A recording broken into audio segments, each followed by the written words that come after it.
The Fox and Friends host Abby Huntsman apologized to viewers on Sunday after referring to Donald Trump's summit with Kim Jong-un of North Korea in Singapore as that meeting between the two dictators.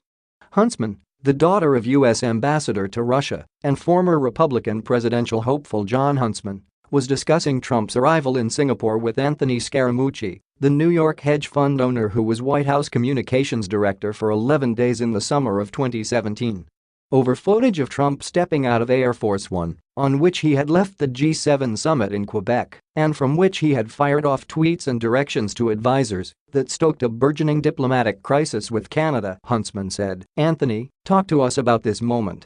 I mean, this is history, we are living history. Regardless of what happens in that meeting between the two dictators, what we are seeing right now, this is history."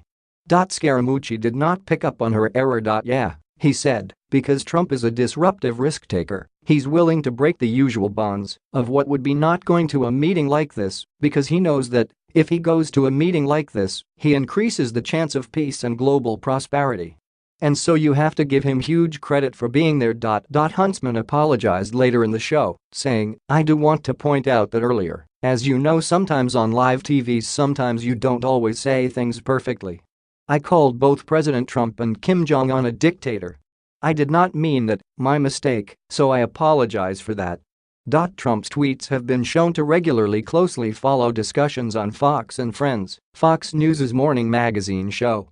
So much is this, so that last month the British Foreign Secretary, Boris Johnson, tried, to no avail, to appeal to the president not to dump the Iran nuclear deal via an interview with the show's weekday hosts. Trump did not immediately tweet about Huntsman's gaffe, although many liberal online commenters did. In response, Huntsman wrote, "Apologized on the show. I'll never claim to be a perfect human being. We all have slip-ups in life, I have many now. Let's all move on to things that actually matter."